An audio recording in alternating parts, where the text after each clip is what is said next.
l'assistance surnaturelle du Saint-Esprit. Nous avons vu la semaine passée, restons debout, que le Saint-Esprit est Dieu. Et le Saint-Esprit est la première personne de la Trinité qui a été visible sur la terre. Nous avons vu que tout ce qui a été fait sur la terre a été fait avec l'assistance du Saint-Esprit. Et que même concernant la rédemption de l'homme, le Saint-Esprit a été pleinement impliqué. Car Marie a été enceinte par la vertu du Saint-Esprit. Nous avons dit que le Saint-Esprit est une personne ayant des émotions, ayant une volonté, pouvant être attristée. Donc il est important de le comprendre. Donc si nous parlons de l'assistance du Saint-Esprit, nous parlons de l'assistance surnaturelle de Dieu. Car le Saint-Esprit est Dieu. Et Jésus dit dans Jean 16, versets 5 à 15, qu'il est avantageux que pour nous qu'il s'en aille. Il a dit que si je ne m'en vais pas, le consolateur ne viendra pas. Mais quand il sera venu, l'Esprit de vérité, il nous conduira dans toute la vérité. Et nous avons vu que nous ne pouvons pas jouir de l'œuvre de la rédemption sans l'assistance surnaturelle du Saint-Esprit. Donc c'est cette série que nous continuons ce matin, qui permettra à chacun d'entre nous de manifester de la maturité dans sa marche avec Dieu. Ne pas simplement, vous voyez, rester à la dimension d'enfant, mais à la dimension de fils. Car il est écrit dans Romains 8, verset 14, que seuls ceux qui sont conduits par l'Esprit de Dieu sont fils de Dieu. Le fait d'être un enfant ne nous garantit pas l'héritage. Non, mais nous avons un droit d'alliance. Nous pouvons ne pas en jouir si nous restons un enfant. Car la domination repose sur les épaules des fils.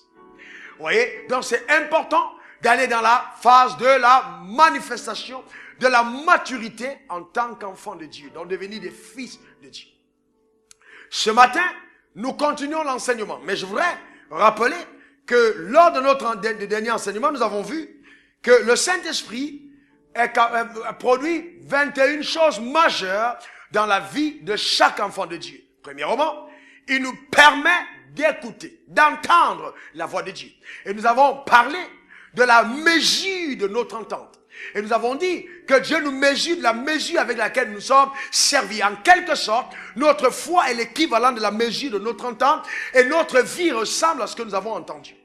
On peut être tous assis et écouter le même message, ne pas entendre la même chose. Donc il était important de comprendre le rôle que le Saint-Esprit joue dans l'attente. Et pour ceux qui ont suivi le message jeudi soir, nous avons parlé de la corrélation entre le cœur et l'oreille. Dans la science, on parle de la corrélation entre l'oreille, la gorge et le nez. Mais dans la foi, il y a une corrélation entre le cœur et l'oreille. Donc notre oreille est affectée par la qualité de notre cœur. Mais ceux qui ont raté ce message, je vous prie de vous procurer le message pour l'écouter sérieusement. Nous avons parlé aussi de la direction. Dis après moi direction. Oh, vous savez, bien aimés, nous avons besoin de direction. C'est dommage, triste, lamentable. Vous devez voir combien d'enfants de Dieu manquent de direction en ce qui concerne leur propre destinée. Vous voyez, et quand nous n'avons pas de direction, nous sommes semblables à quelqu'un qui n'a pas de révélation de son identité. Et ça, c'est terrible, c'est même chaotique. Il y a beaucoup de choses que nous ne jugeons pas simplement parce que nous n'avons pas le sens de notre destinée. Car la direction nous conduit à la destination et la destination révèle notre destinée. Amen. Est-ce que ça va pour chacun d'entre nous? Il est possible que certains d'entre nous sommes à l'escale. Et nous avons dit que l'escale n'a rien à voir avec, n'est-ce pas, la destination. Car l'escale te permet de transiter vers la destination que le ciel apporte à vie. Amen. Donc, écoutez, Dieu a un plan pour chacune de nos vies. Et nous avons dit que la direction, n'est-ce pas, nous réserve aussi la provision. Vous voyez, c'est très important. Nous ne pouvons pas jouir de la pleine provision si nous n'avons pas reçu la direction du Seigneur. Beaucoup d'entre nous, je dis bien beaucoup, plusieurs, dans le royaume, manquent de provision parce qu'ils n'ont pas eu de direction. Donc, au lieu de demander l'argent, demande le sens de ta destinée. Demande à Dieu de te montrer où tu dois partir, ce que tu dois faire. Car ta provision est cachée, n'est-ce pas, dans la direction que le ciel donne à ta vie sur terre. Est-ce que quelqu'un comprend ce que je suis en train de dire? Donc nous avons énoncé ces 3 points. Et maintenant, nous allons continuer. Avant de lire le texte de base, je vais vous parler aussi de la provision. Dis après moi, provision. Encore provision. Nous avons vu la provision, j'insiste encore sur la protection. Dis protection. Encore protection. Beaucoup d'entre nous n'avons pas la protection parce que nous n'avons pas reçu la direction. Dieu n'est pas obligé de te protéger quand tu n'empruntes pas la direction qu'il a réservée pour ta vie. D'accord? Beaucoup de personnes ne voient pas la protection parce qu'ils ne sont pas dans la direction de leur destinée. Demande à ton voisin, es-tu dans la bonne direction? Alléluia. Amen. Et pendant que nous sommes debout, je voudrais rappeler une chose. Souvent, vous voyez, la direction est influencée par l'information. Et quand vous êtes dans un avion et que vous pilotez votre avion, celui qui a la tour de contrôle vous donnera la direction à prendre en fonction des informations que vous donnez. Donc l'information est importante pour la direction. Donc quand on parle d'un message prophétique, le message prophétique apporte les informations du ciel pour ta vie qui te permettent de prendre la direction. C'est pas simplement, oh Dieu m'a dit que là, et tu te trouves ici, tu t'appelles un tel. Il connaît bien ton nom. C'est pas toujours utile de le rappeler. Amen. Donc c'est très important. Très très important de le comprendre. Alors maintenant nous allons lire un texte. D'accord? Dans Galates 5, versets 16 à 25, pendant que nous sommes debout, nous honorons la présence de Dieu, la présence de l'autorité suprême de sa parole, la loyauté qu'incarnent les saintes écritures, la vie qu'elle renferme, la force qu'elle contient, la puissance qu'elle génère, la lumière qu'elle produit. Alléluia. Que quelqu'un dise Amen. Oh, en ce qui me concerne, je suis excité de servir le Seigneur. Amen. Alléluia. Amen. Je suis dans la joie. Alléluia. Amen. Plus en joie qu'un footballeur qui touche au ballon. Car ici, je suis en train d'exercer la vocation la plus importante de la terre. Oh, amen. Amen. Regarde ton voisin. Dis à ton voisin, mon pasteur te dit bonjour. Alléluia. Amen. Apprécie ton voisin et ou ta voisine comme elle est ravissante, habillée. Amen. Mais que ton appréciation ne soit pas charnelle. Fais-le dans l'esprit. D'accord? Fais-le dans l'esprit. Alléluia. Amen. Amen. Est-ce que ça va pour chacun d'entre nous? Amen. Prenons nos Bibles dans Galates 5. Vous y êtes? Ensemble, on y va. 1, 2, 3, 16 à 25. Je dis donc, marchez selon l'esprit et vous n'accomplirez pas les désirs de la chair. Car la chair a des désirs contraires à ceux de l'esprit. Et l'esprit en a de contraires à ceux de la chair. Ils sont opposés entre eux afin que vous ne fassiez point ce que vous voudriez. Si vous êtes conduits par l'esprit, vous n'êtes point sous la loi. Or les œuvres de la chair sont manifestes. Ce sont l'impudicité, l'impureté, la dissolution, l'idolâtrie, la magie, les inimitiés, les querelles, les jalousies, les animosités, les disputes, les divisions, les sectes, l'envie, l'ivrognerie, les excès de table et les choses semblables. Je vous dis d'avance, comme j'ai déjà dit, que ceux qui commettent de telles choses n'hériteront point le royaume de Dieu. Mais le fruit de l'esprit, c'est l'amour, la tempérance, la joie, la paix, la patience, la bonté, la bénignité, la fidélité, la douceur, la tempérance. La loi n'est point contre ces choses. Ceux qui sont à Jésus-Christ ont crucifié la chair avec ses passions et ses désirs. Si nous vivons par l'esprit, marchons aussi selon l'esprit. Père, merci pour la profondeur dans laquelle tu nous conduis par ce message, permettant à chacun d'entre nous de manifester sur la terre le règne de Dieu et de vivre selon les standards préétablis par le royaume. Merci parce que nous n'allons pas passer à côté du but suprême pour lequel le Saint-Esprit est descendu dans nos vies, pour lequel nos corps sont devenus le temple de Dieu. Oui Dieu, que ton nom soit célébré, exalté au nom suprême de Jésus, et que quelqu'un dise Amen agressivement 3 fois. Amen. Amen. Nous pouvons nous asseoir sur la terre, sur nos chaises.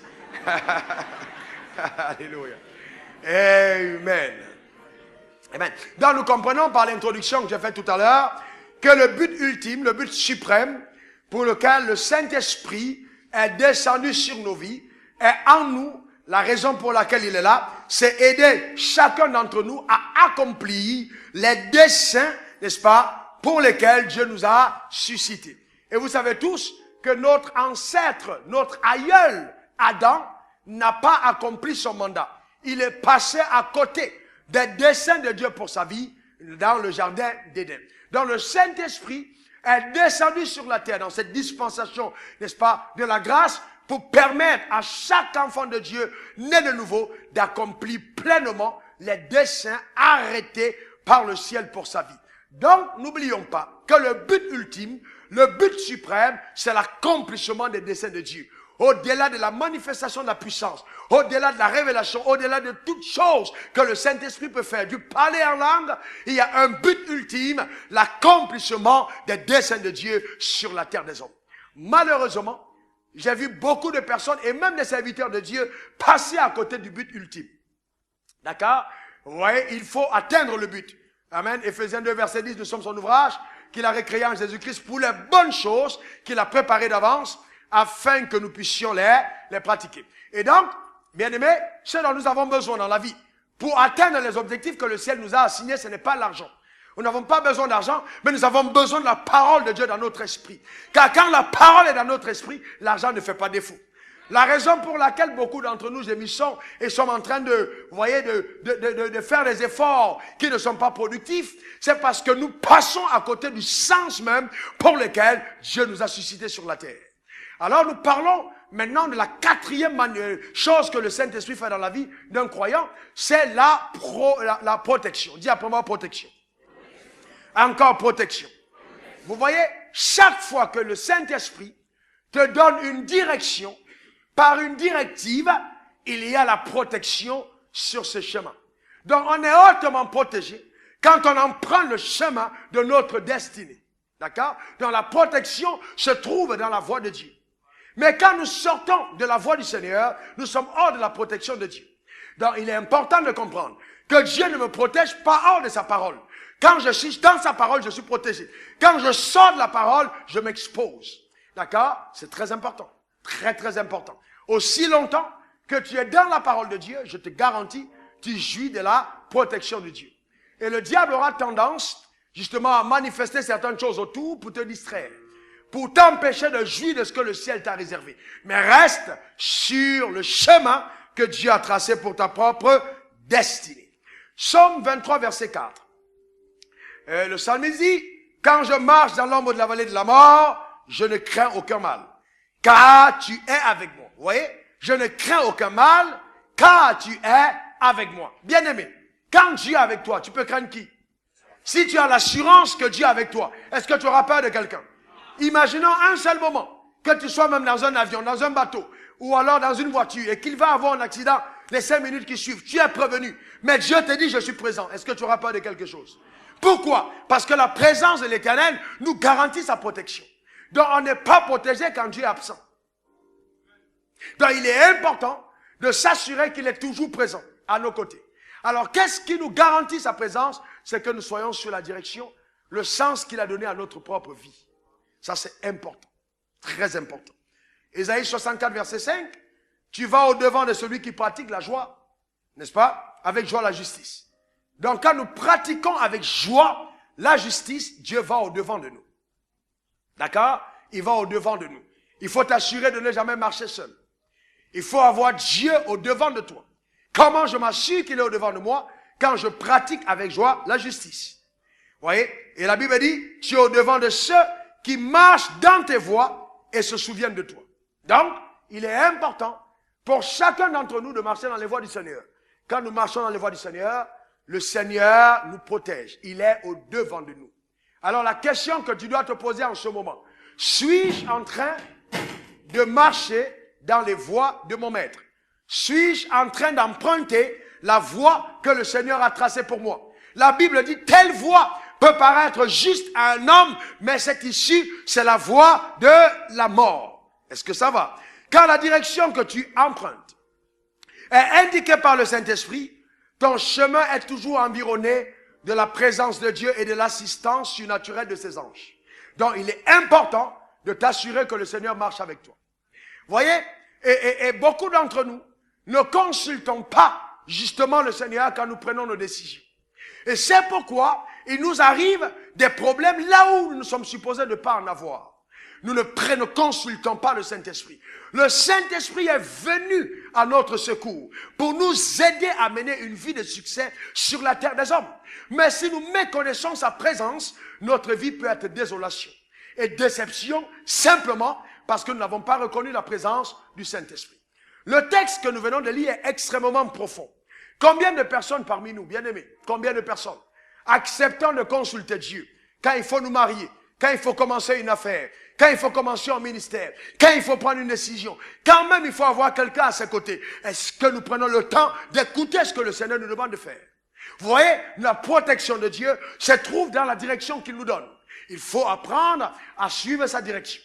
Malheureusement, dans cette dispensation, nous avons un évangile léger, un évangile dilué, où les personnes sont simplement là à dire, oh Dieu va me bénir, oh je serai la tête, oh amen, alléluia. Mais pas de densité, pas de profondeur. Vous voyez, c'est vide. On a besoin de consistance, dis consistance. Encore consistance. Les enfants de Dieu ont besoin de consistance. Si vous êtes assis sur cette plateforme, si vous m'écoutez, c'est que vous aimez la consistance. J'ai horreur de la légèreté. Nous devons être denses. Vous voyez, nous devons être des personnes consistantes dans le Seigneur. C'est très important. D'accord? C'est très très important. Vous voyez, et vous savez, beaucoup de personnes passent beaucoup de leur temps à prier pour leur protection. Oh Seigneur, protège-moi. Oh Seigneur, environnement. Oh Seigneur. Mais pourquoi est-ce que tu peux passer tout ton temps à prier pour ta protection si tu es là où Dieu t'a appelé à être? Est-ce que vous savez que c'est des prières que je ne fais presque pas? Oh Dieu, protège-moi. Mais j'ai l'assurance que dans ses voies, j'ai la protection. Je n'ai même pas besoin de prier, mais je loue Dieu de ce qu'il me protège. Je sais qu'il est avec moi.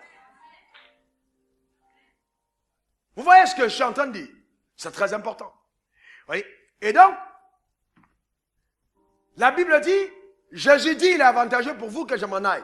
Si je ne pars pas, le consolateur ne viendra pas. Mais nous ne pouvons pas négliger de telles paroles si profondes de la part de notre maître qui dit c'est un avantage. Mais où est donc l'avantage? Suivez-moi bien. Il dit, le texte que nous venons de lire dans Galates dit, marchez selon l'esprit. Et vous n'accomplirez point les désirs de votre chair. Donc il y a deux possibilités dans le royaume. Marcher par l'esprit ou marcher par la chair. Je vais plus loin. On peut être enfant de Dieu et charnel. 2 Corinthiens 3 est clair. Il y a des chrétiens charnels. Comme il existe des chrétiens spirituels. Donc, je peux marcher par l'esprit comme je peux marcher par la chair. D'accord?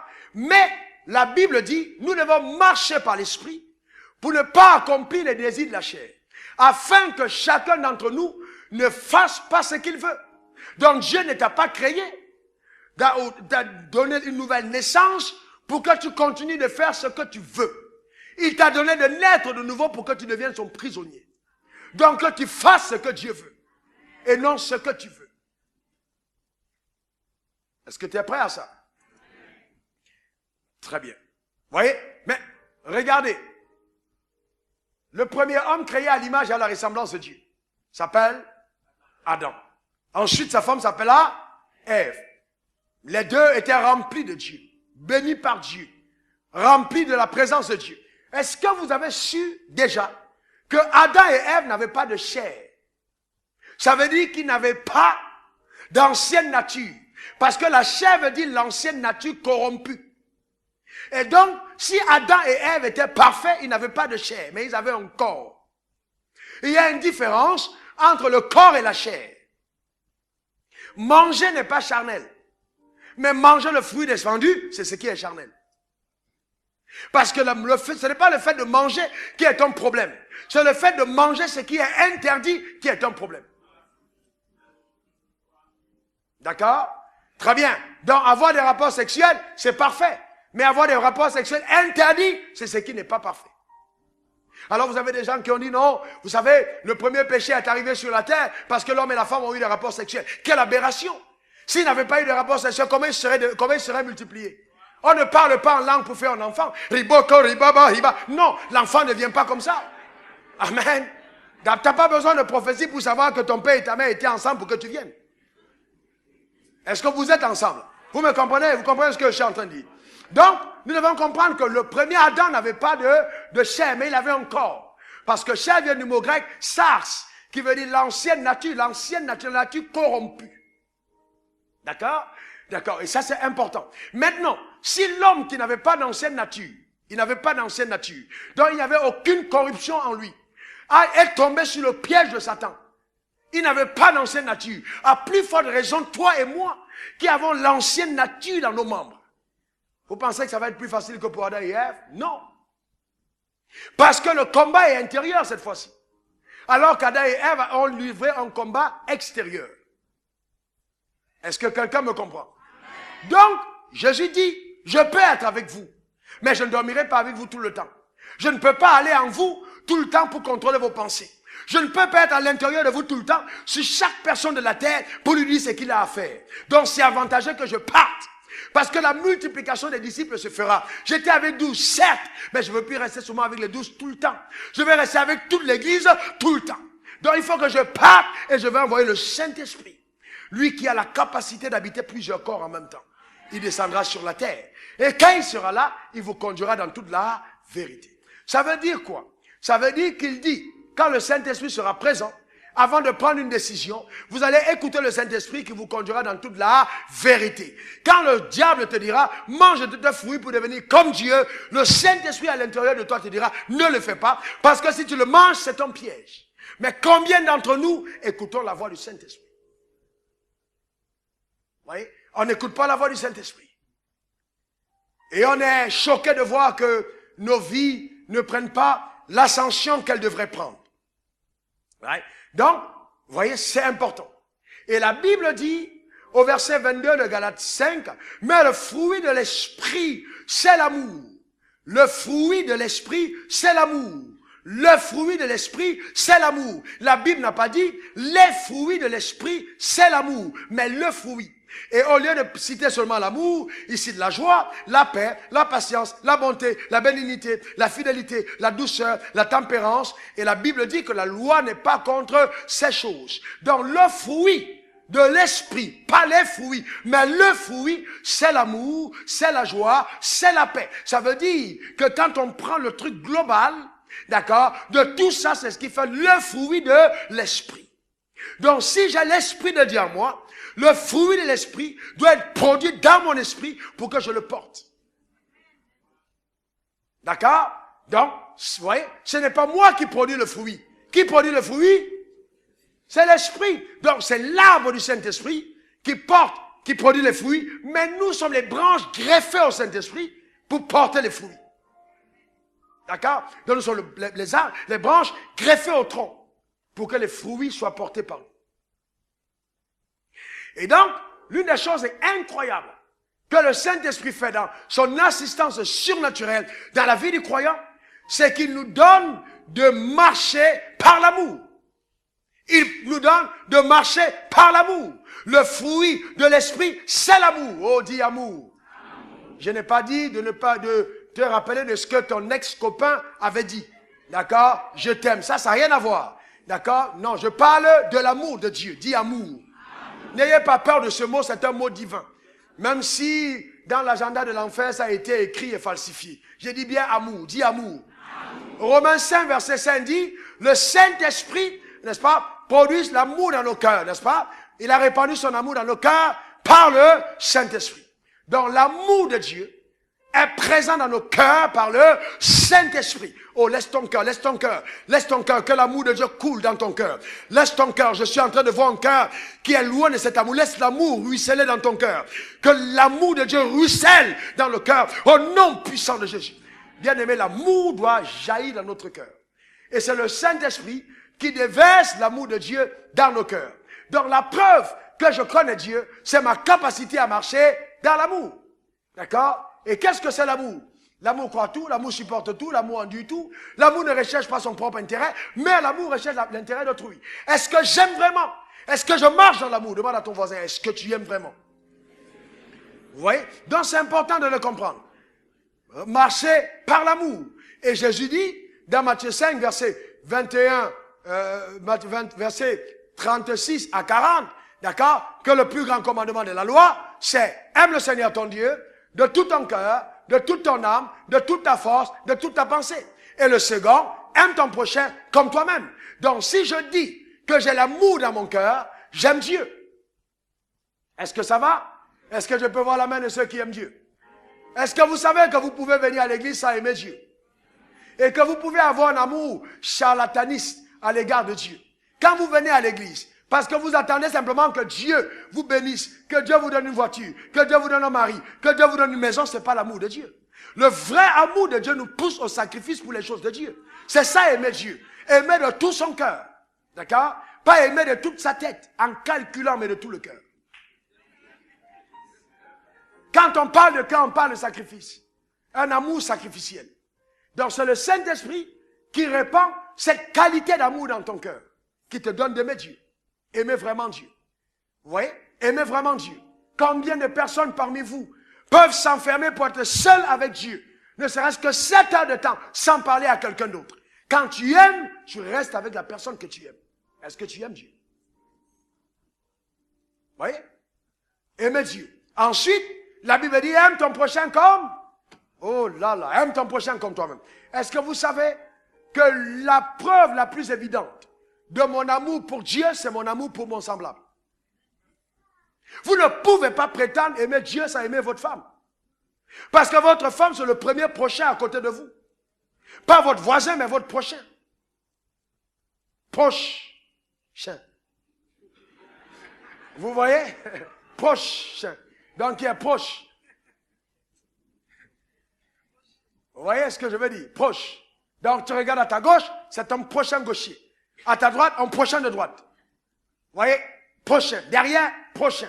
Donc, la personne la plus proche. Aime ton prochain. Pas ton frère ou ta soeur, mais ton prochain comme toi-même. Combien d'entre nous arrivons à manifester l'amour pour notre prochain? Oh, pasteur, tu sais, je veux bien compris pour moi. Mais laisse-moi d'abord régler ce pasteur. Je vais régler cette affaire. Il me connaît, il va me sentir. Moi, il a osé. Ah non, ça ne passe pas. Vous comprenez? D'accord? Non, pasteur, il n'y a pas de problème. Je crains Dieu, j'aime Dieu. Mais je règle d'abord ça et puis après on va prier. Alléluia. Amen. Ou alors quand la personne arrive, vous êtes devant la personne, votre cœur commence un peu serré. Vous voulez démontrer à la personne que tu t'es amusé avec moi, en tout cas tu veux voir. Ce n'est pas l'amour. L'amour pardonne tout.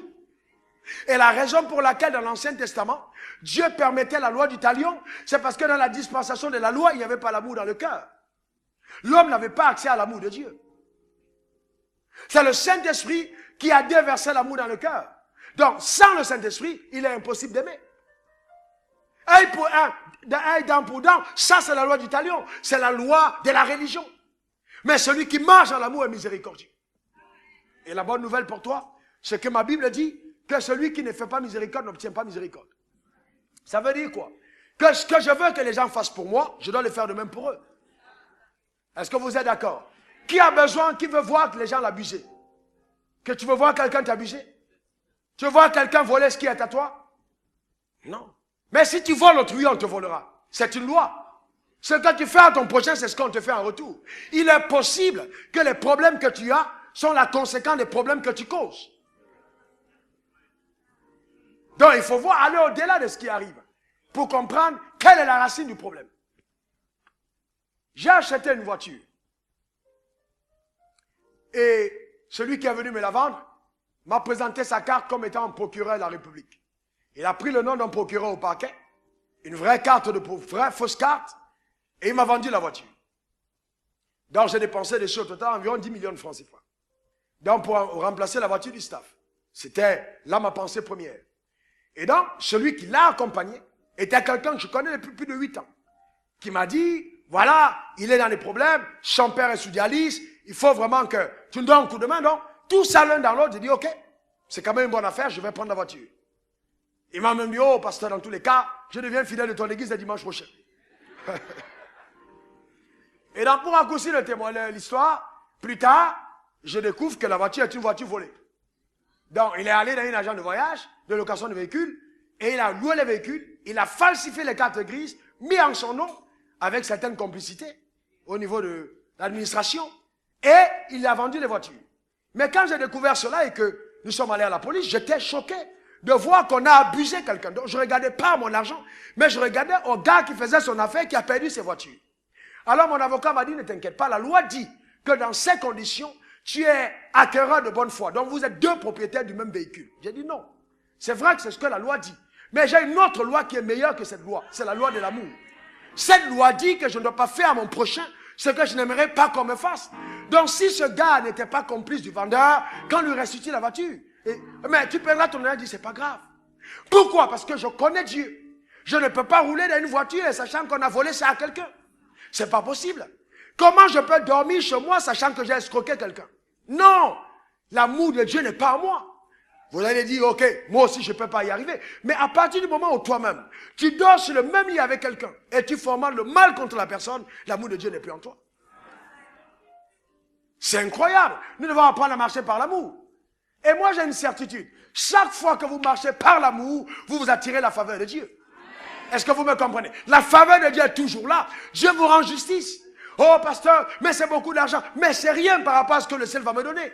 Chaque fois que tu vis une épreuve et que tu appliques la loi de l'amour, tu déclenches la provision d'en haut. Le ciel me doit quelque chose à partir de cet acte. C'est comme ça que nous devons marcher. Vous voyez? C'est comme ça qu'on doit marcher.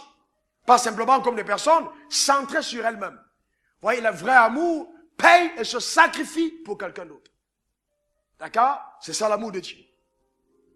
Et la Bible dit dans 1 Jean 4, verset 7, bien-aimés, aimons-nous les uns les autres car l'amour est de Dieu. Vous voyez? Aimons-nous les uns les autres car l'amour est de Dieu.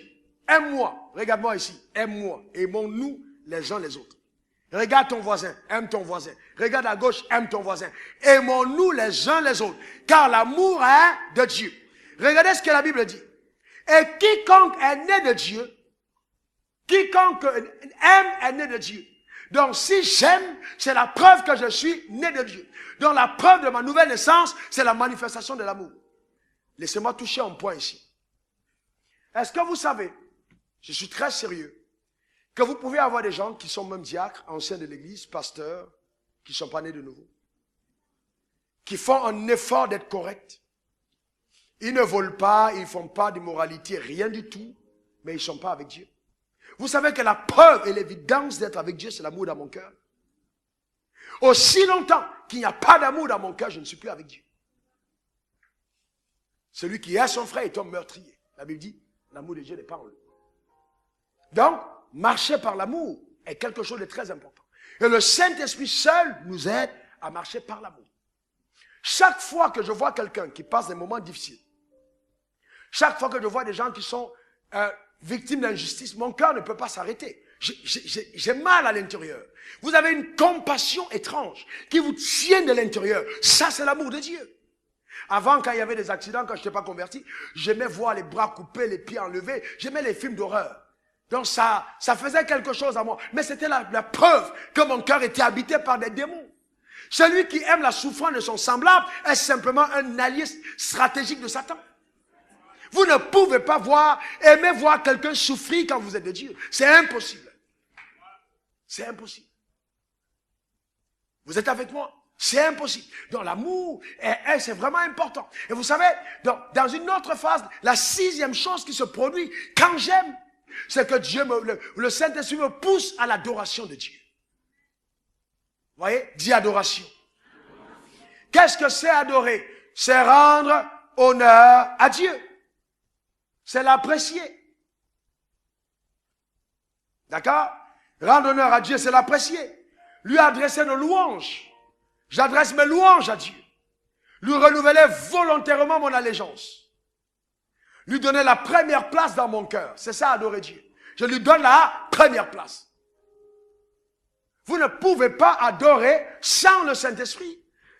Jean 4, verset 23. L'heure vient, elle est déjà venue, où les vrais adorateurs adoreront les Pères en esprit et en... Oh, est-ce qu'il y a des vrais adorateurs dans cette salle? Alléluia. Certains d'entre vous, vous êtes tellement absents dans la présence de l'adoration. Je parle probablement à quelqu'un qui me suit à distance, que quand même on chante des chants d'adoration, vous êtes là sur votre portable, vous êtes comme étranger à ce qui se passe. Pourquoi? Parce que le Saint-Esprit n'est pas en vous. Quand le Saint-Esprit est en vous et qu'une mélodie de louange commence à se jouer, vous ressentez quelque chose à l'intérieur. Je ne sais pas si ça vous est déjà arrivé. Il y a une envie d'être à ses pieds. Alléluia. D'accord, vous êtes transporté dans la présence de Dieu. C'est ça le Saint-Esprit. Mais beaucoup d'entre nous ne connaissent pas ces choses. Et vous entendez des gens qui disent, oh, comment était le culte aujourd'hui? Ouh, puissant. C'était merveilleux. Oh non. Comment c'était? Oh, il y a un gars là-bas au terme de la foi. Il est costaud comme ça. Quand il prend son micro, il faut le voir. Vous voyez? Donc, c'est tout ce qu'il a retenu. Il chante, il entend sa voix, il danse bien. Alléluia. C'est ce qu'il a retenu. Donc, quand vous les voyez pendant la louange et l'adoration, ils sont spectateurs, ils regardent. Quand la voix sonne, Alléluia. Et tu sais, oh, tu entends sa voix, waouh. Alléluia. Bah, c'est ça justement. C'est des personnes qui n'ont aucune connexion avec le ciel. Donc ils deviennent spectateurs dans l'adoration. D'accord? Ils sont là, ils regardent. Souvent ils sont là, vous voyez, j'adore là, je suis à genoux, je lève les mains. Après je lève les yeux comme ça et puis je le vois dès qu'ils vont. Donc ils ferment les yeux pour faire semblant d'être aussi dedans. D'accord? Mais de temps en temps, tu le vois à gauche, à droite, il ne comprend pas ce qui se passe. D'accord? Mais ce n'est pas sa faute. Le Saint-Esprit n'a pas encore agi à l'intérieur. Je déclare sur ta vie cette percée miraculeuse de l'amour de Dieu dans ton cœur au nom puissant de Jésus. Dis Amen. Vous voyez, dans l'adoration, le Saint-Esprit nous pousse dans l'adoration. Et lors du prochain enseignement, je vais insister sur l'invitation solennelle du Saint-Esprit. Beaucoup d'entre nous sont passés à côté des merveilles. Parce qu'on n'a pas su répondre à l'invitation quand le Saint-Esprit nous a appelés. Il y a l'invitation pour adorer. Il y a l'invitation pour prier. Il y a l'invitation pour s'aimer, comme c'est le cas de Katie. Une invitation solennelle à un moment précis pour faire quelque chose. Le sacrifice peut être l'argent. Le sacrifice peut être la louange. Le sacrifice peut être l'adoration. Mais le Saint-Esprit t'invite. Tu ressens une telle présence. En ce moment, ne te dis pas, je vais adorer à l'église. Non, adore dans ta maison. Combien de personnes parmi nous réussissons à déclencher la présence de Dieu dans nos maisons? Seuls, chantant et célébrant de tout notre cœur les louanges à Dieu. Ça, ce n'est possible que quand on a le Saint-Esprit en soi. D'accord? Ça, c'est très important. Et quand vous atteignez cette dimension, je vous déclare, je vous dis clairement, il y a des choses qui ne peuvent pas être visibles en vous. Et une de ces choses, la rancune. Vous ne pouvez pas être rancunier quand vous adorez. Impossible.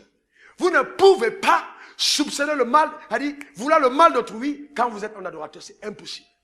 D'ailleurs, chaque fois que vous êtes dans une voie qui n'est pas bonne, la présence de Dieu se fait rare. Et c'est un indicateur que votre relation avec Dieu n'est plus au comble.